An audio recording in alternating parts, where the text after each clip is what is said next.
Olá pessoal, vamos para a aula de número 503, dualidade onda-partícula.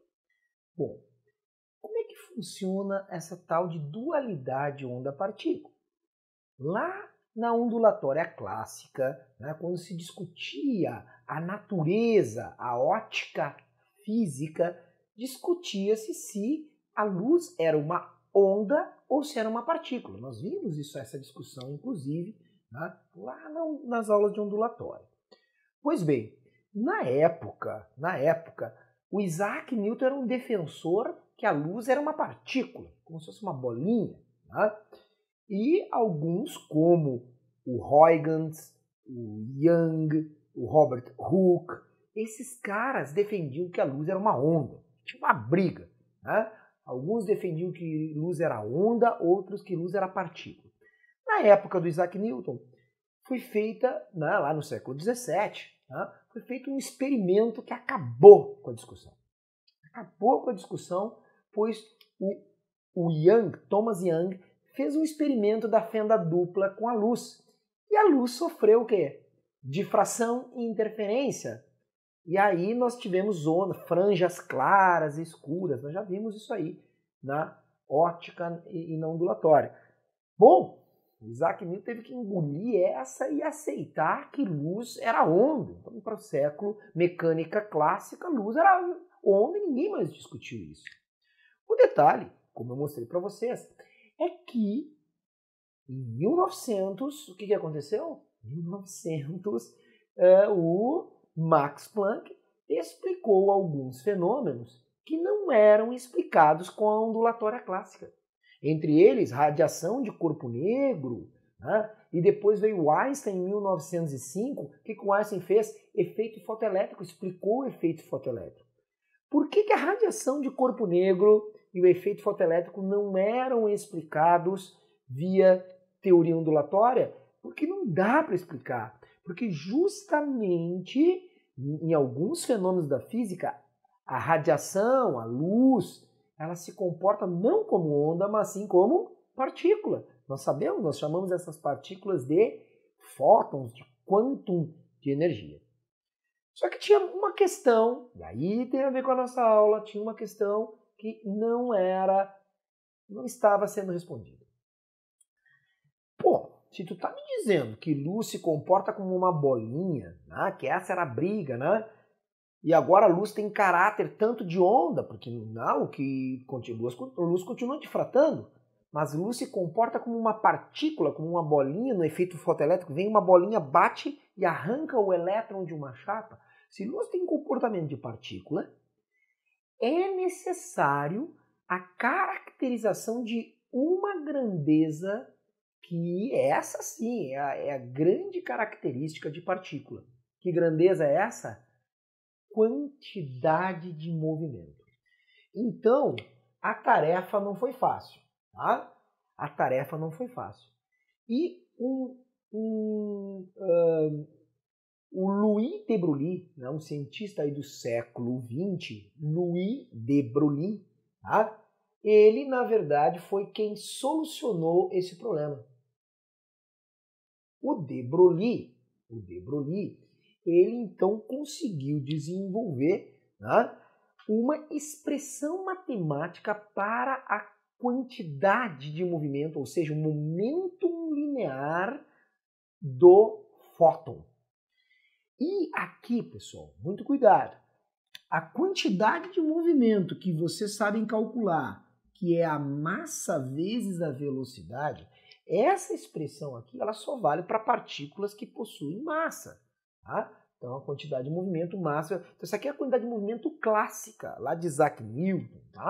Então, a quantidade de movimento só pode ser calculada assim na mecânica clássica. Um detalhe, a quantidade de movimento, só lembrando que ela também pode ser chamada de P, Pzinho, um P minúsculo. Um P minúsculo é a quantidade de movimento. Essa quantidade de movimento, P ou Q, aliás, por que se usa P? Porque P é de partícula, Então, P é o que caracteriza uma partícula. Só que nós temos um problema. As radiações, elas não possuem massa. Olha aqui, ó. Lembra as radiações do espectro? Nós já vimos isso várias vezes, né? Ra, Mi, Lux, G. Inclusive, vocês têm que saber ó, que no Ra, Mi, Lux, G, ondas de rádio, micro-ondas, infravermelho, luz visível, ultravioleta, raio-x e raio gama, nenhuma delas tem massa. Luz não tem massa, micro-onda não tem massa. Mas essas radiações eletromagnéticas, que ora se comportam como ondas e ora como partícula, duas teorias, né? Ora se comportam como onda, como partícula. Para cima, cresce frequência e energia do fóton. Sabe por quê, né? Porque energia do fóton é a constante de Planck vezes a frequência. Então, quando cresce a frequência, também cresce a energia. Nesse sentido, cresce o comprimento de onda e o período. Lembrando que no vácuo, todas têm a mesma velocidade. Mas, faltava a quantidade de movimento. Pessoal, isso aqui para as radiações, inclusive para a luz, ó, o L de luz, luz não tem massa. Como é que eu vou calcular? O de Broglie, então, fez todo um desenvolvimento, que nós não vamos entrar aí em questão, e fez o seguinte. Olha, radiações não têm massa, mas para essas radiações, a quantidade de movimento P, ou Q, tanto faz, tá, pessoal? Será calculado, eu não estou mostrando como é que ele chegou ali, tá? Não estou mostrando como é que ele chegou. É a constante de Planck pelo comprimento de onda. Essa é a expressão de de Broglie, ou se tu usa Q para a quantidade de movimento, é a constante de Planck pelo comprimento de onda. Por que ele não usou frequência? Ele poderia usar, mas não. Ele quis usar algo que só onda tem. Apenas onda tem um comprimento de onda. Então, lambda é o chamado comprimento de onda. Comprimento de onda, que é algo que é característico de onda. Isso aqui, somente onda tem caráter de onda. Tá? Caráter de onda. Então, todas as ondas têm o seu comprimento de onda. E isso aqui é um caráter, algo que caracteriza o quê? Caracteriza uma partícula. Então, agora, nós temos uma expressão matemática para calcular o comprimento de onda de uma radiação eletromagnética. Então, vamos fazer um exemplo para vocês entenderem isso. Eu tenho aqui uma chapa metálica que vai acontecer o efeito fotoelétrico. Já aprendeu isso nas aulas anteriores.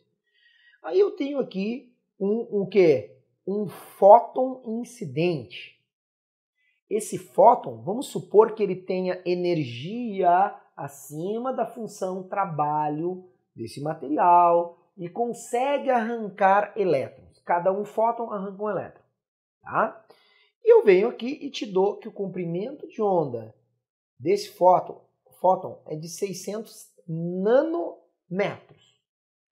A pergunta é, qual será o momento linear desse fóton de 600 nanômetros? Tá? Lembrando que a constante de Planck, ele vai ter que te dar na hora da prova, tá? 6,64 vezes 10 na menos 34 Joule/segundo. Isso aqui no sistema internacional. Olha só, pessoal. Essa expressão, que é a expressão de de Broglie, tu tem que saber na hora da tua prova, aqui para questões de dualidade onda-partícula. Se tu queres calcular em quilograma, metro por segundo, nota que é uma viagem isso aqui, né? Porque o fóton não tem massa, mas a unidade será quilograma, metro por segundo. Exatamente. Tá? Então, olha aqui, se tu quer calcular, o que tu vai fazer? Lembrando, né? Questão de análise dimensional aqui, ó. 600 nanômetros é 6 vezes 10 na 2, 600. Nano é 10 na menos 9 metros. Então, o comprimento de onda desse cara é 6 vezes 10 na menos 7 metros. Quer saber qual é o momentum linear desse fóton? a quantidade de movimento desse fóton? Vamos lá, então, fazendo exercício. H sobre lambda. H, 6, vamos arredondar para 6,6 para ficar mais fácil. 6,6 vezes 10 na menos 34, tá?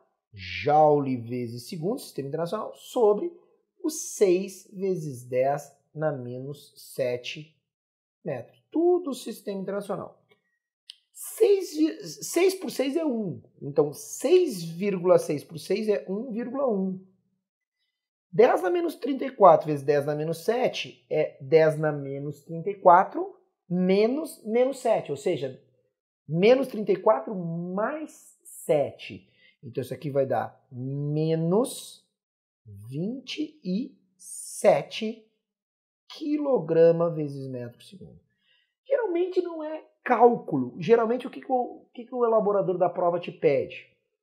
Tu tá vendo que o comprimento de onda e o momento linear tem uma proporção inversa? Tá vendo? Então a maioria das perguntas que se fazem em relação às radiações é a seguinte. Como o comprimento de onda cresce, ó, menos para mais do raio gama para ondas de rádio, o momento linear do fóton vai crescer para cima, ó, de ondas de rádio a raio gama. Então ele poderia te perguntar assim, é uma decoreba, tem que decorar isso aqui. Ondas luminosas possuem fótons de maior quantidade de movimento ou momento linear que a micro-ondas. Sim, ondas luminosas têm momento linear do fóton menor que raio-x. Sim. Ele começa a fazer proposições mais teoria. Isso aqui pouco provável. Tá? Então, todas as radiações eletromagnéticas, vê que eu não estou chamando de onda, porque justamente será onda em algo. A pergunta é, a radiação é onda e partícula ao mesmo tempo? Não. Depende o que eu fizer com a radiação. Se eu pegar a luz e fizer um experimento de Young, da fenda dupla, e tiver interferência construtiva e destrutiva, o comportamento da luz é ondulatório. Agora, se eu pego a luz e faço um efeito fotoelétrico, comportamento de partícula, tem inclusive momento. Tá? Então, olha só, nunca é onda e partícula ao mesmo tempo. Ou é onda ou é partícula, depende qual experimento tu vai fazer aí com a radiação. Tá certo? Então, aqui está o caráter corpuscular de quem? De quem? Das radiações. Pois um cara chamado J.P. Thomson, filho do Thomson. Sabe quem é o Thomson pai? O Thomson pai é o cara do pudim de passas. O pudim de passas, né? O modelo do pudim de passas, né? Que eu tinha os elétrons incrustados dentro de um pudim, né? Então as passas seriam os elétrons.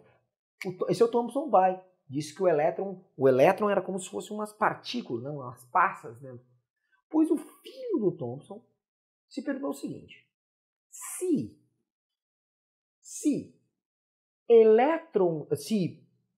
radiações podem se comportar como partículas, será que o inverso também não é verdadeiro? Será que partículas não podem ter comportamento ondulatório? E sim, pessoal, isso foi comprovado. Assim como radiações podem ter caráter de partículas, as primeiras partículas que tentaram isso foram justamente com elétrons. Na verdade, não só elétrons, várias partículas possuem comportamento ondulatório. Tá? O que é isso? Já vou te mostrar. Comportamento ondulatório. Sim, isso mesmo. Uma partícula pode ter... As partículas de maior massa, né, que se consegue fazer isso, ter caráter de ondulatório, são os fullerenos. Pessoal, o fullereno é um buckball, é uma bola de 60 carbonos. Então, não precisa ser só elétrons, tá? Mas, o que o Thomson filho, tá? Não vamos confundir com o Thomson pai, sugeriu? Então, o inverso, será que partículas podem ter comportamento de onda ondulatória?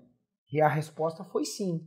E sabe como é, então, calculado para as partículas comportamento de onda? Sabe como é que é calculado? Exatamente com a expressão de de Broglie. Só que agora é o contrário, ó. Se P é igual a H sobre lambda, lambda é igual a H sobre P. Pessoal, só que agora essas partículas, né, elétrons, fulerino, elas têm massa. Bom, mas se elas têm massa, eu posso usar para as partículas, o que eu posso usar? Ó, eu posso usar massa vezes velocidade. Então, detalhe, esses caras aqui, ó, as radiações, não têm massa. Não tem massa. E eu posso calcular o momento. Tá? Esses caras aqui não tem massa. Agora, esses caras aqui, ó, elétrons, eles têm momento, eles têm massa. Então, eu posso usar MV. O detalhe, cuidado. As partículas não são ondas. Elas se comportam como ondas. Cuidado. Inclusive, para elétrons, fulereno, alguns átomos, eu não posso que atender as pessoas. Qual o comprimento de onda de de Broglie? Comprimento de onda associado a um elétron. Muitas pessoas querem usar isso aqui, ó, C igual a lambda F, V igual a lambda F. Pessoal, as partículas não são ondas. Elas não são. Elas se comportam como se fossem ondas. Eu sei que é confuso isso, mas eu vou fazer um exemplo para vocês aqui, que é o seguinte. Eu vou usar a expressão de de Broglie para aqui, ó, vamos pegar aqui o seguinte. Vamos pegar uma bola de tênis. Uma bola de tênis. Uma bola de tênis terá aqui uma massa de 100 gramas. Essa bola de tênis vai ter uma velocidade de 50 metros por segundo. Posso pegar uma bola de tênis e associar um comprimento de onda para uma bola de tênis em movimento? Posso. Sabe por quê? Porque essa bola de tênis, ela tem uma quantidade de movimento. Está aqui, ó, no Sistema Internacional, massa 0,1 kg. Ó, olha a quantidade de movimento da bola. Ou P ou Q, tanto faz. É massa vezes velocidade. É 0,1 kg vezes 50, ou seja, 5 kg metro por segundo. Olha lá, 5 kg metro por segundo a bola de tênis em movimento. Tá? Quanto dará o comprimento de onda associado a essa bola de tênis? Sempre que eu faço isso, eu associo um comprimento de onda a uma quantidade de movimento. E aí? Olha só. Constante de Planck, 6,64 vezes 10 na menos 34 sobre 5. Isso aqui dá mais ou menos 1,2, não interessa. O importante é que o comprimento de onda dá a ordem de 10 na menos 34 metros. O que significa isso? Sabe o que significa? Já vou te explicar. Se nós pegarmos o comprimento de onda, esse cara aqui, ondas de rádio, tem na ordem de 300 metros. Esse cara aqui, ó, luz visível, tem ordem, ó, aqui, ó, 10 na menos 7, 10 na menos 8 metros. Tá? Só para vocês terem ideia, raio gama tem 10, se eu não estou enganado, 10 na menos 14 metros. Na natureza, o raio gama é o que tem o menor comprimento de onda possível, que é 10 na menos 14, 10 na menos 16 que seja, raios cósmicos.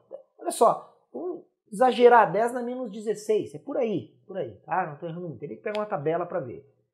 Agora, sabe o que significa 10 na menos 34? Cara, isso aqui é tão pequeno, esse lambda, tão pequeno, que eu digo assim, eu digo que o caráter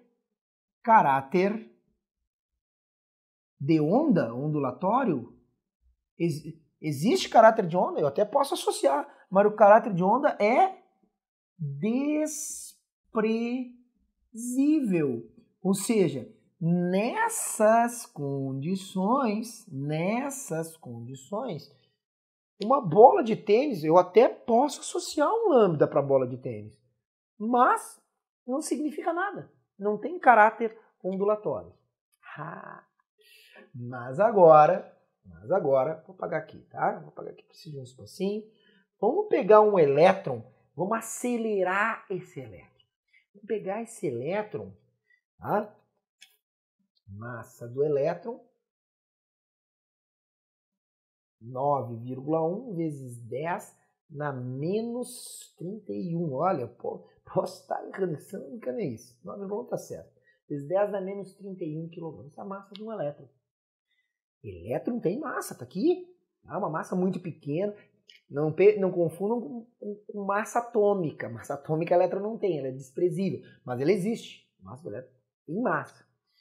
E agora nós vamos pegar esse elétron e vamos botar aqui, ó, 0,8 vezes 10 na 8 metros por segundo. Pessoal, lembrando que a velocidade da luz no vácuo é 3 vezes 10 na 8. Poxa, estou botando uma baita velocidade, tá? Acredito que essa velocidade aqui, até eu não poderia fazer o cálculo, que isso aqui já está entrando em relatividade restrita, já é relativístico esse elétron.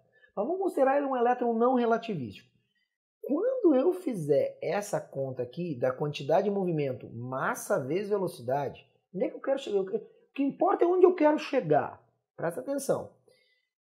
Para algumas partículas, como elétrons em alta velocidade, essas partículas, massa, 9,1 vezes 10 na menos 31, vezes 0,8 vezes 10. Por que eu uso 0,8? Se não me engano é porque dá 6, eu acho que isso. Vezes 10 na 8. Esse produto aqui, na verdade, nem... 0,8, 8 vezes 9, 72. Eu quero que dê o mais próximo aqui desse número aqui, ó. Já vai ver por quê, tá? 7 vezes... Tá, serve. Aqui vai dar, então, um número... Vamos deixar o 0,8 mesmo? Não interessa, tá? 0,8 vezes 7,2. E o que importa é agora aqui, ó. 10 na menos 31 vezes 10 na 8 dá quanto? Dá 10 na menos 23 quilograma metro por segundo. Então, eu calculei a quantidade de movimento do elétron. Elétron, tá aqui, um elétron acelerado em um acelerador da alta velocidade para esse elétron. Acelerando em alta velocidade. Aí, fiz a mesma coisa que eu fiz com a bola de tênis, só que a massa é outra e a velocidade é outra. E aí, pessoal, o que acontece? Eu vou lá, H sobre P, e pego a quantidade de movimento, 6,664 vezes 10 na menos 34, sobre o 7,2, mais ou menos, né? Tá arredondado aqui. Isso aqui praticamente 1. Isso que me interessa, isso aqui vai dar praticamente 1, aproximadamente 1. Agora que vem o que me interessa. 10 na menos 34 por 10 na menos 23 dá 10 na menos 11 metros. Opa! Eu estou mais ou menos por aqui, ó. O que significa? Que deu um comprimento de onda que existem, né, na natureza algumas ondas que têm esse comprimento de onda. Conclusão, elétrons nessas condições especiais terão caráter ondulatório que não é desprezível. Então aqui há caráter de onda. Observem, o elétron não é uma onda. Ele se comporta como uma onda. E agora tem aluno que vai pirar com o que eu vou dizer. Quando partículas em condições especiais possuem caráter de onda, são chamados, adivinha? Esses elétrons são chamados ondas de matéria. Ondas de matéria. Aí o aluno que aprendeu ondulatória vai pirar, porque ele vai dizer, pô, mas onda não transporta a matéria. Não tem nada a ver, isso aqui é física moderna. O que são ondas de matéria? Isso existe e é verdadeiro, ondas de matéria. É quando o elétron tem caráter ondulatório. E aí, para a gente fechar, sabe como é que os caras provaram isso? Sabe como é que os caras provaram isso? Eles fizeram similar ao que fizeram no experimento de Young. Só para quem não lembra o experimento de Young é o experimento da fenda dupla. Então, só que eles fizeram um experimento de Young, sabe com o quê? Com elétrons. Os caras pegaram um feixe de elétrons e deixaram duas fendas. Aqui tá as fendas, aqui tá o anteparo onde vai bater os elétrons. Então, os caras pegaram aqui uma metralhadora de elétrons, vários elétrons incidindo, elétrons que são partículas, tem massa, tem velocidade. Se tu for pensar classicamente, esses elétrons que batem não atravessam. Esses elétrons aqui, classicamente, chegariam elétrons aqui, passariam por esse buraquinho, chegariam aqui, bateriam. Aqui atrás tinha um anteparo que quando batia o elétron no experimento, quando batia o elétron, marcava, deixava fosforescente. Então aqui bate e aqui bate. Então eu esperava chegar, se eu pensasse classicamente, se o elétron são bolinhas, essas não atravessam a fenda, essas duas atravessam. O detalhe é que esses elétrons, eles têm comportamento ondulatório. E olha o que acontecia. Chegava elétron num lugar, não chegava no outro. Chegava em outro lugar, não chegava no outro. Ou seja, ficava algo similar. Nota, o elétron não é uma onda, mas ele se comportou como se fosse uma onda. Como se aqui fosse locais de interferência construtiva e aqui destrutiva. Ou seja, tem lugares que chegam, lugares que não chegam. Não ficou só duas marcas lá no deparo. Ficaram marcas intercaladas, ficaram franjas de interferência. Como se os elétrons estivessem interferindo. Por isso que esse experimento que comprovou isso, esse experimento se chama experimento da difração de elétrons. Aí, pessoal, olha que legal isso aqui. Tá? Partículas em condições especiais podem sofrer difração e como se fosse uma interferência. Tá?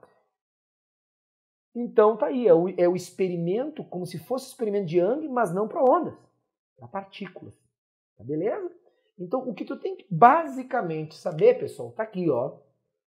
P igual a H sobre lambda, momento linear associado às radiações. E o contrário, expressão de De Broglie.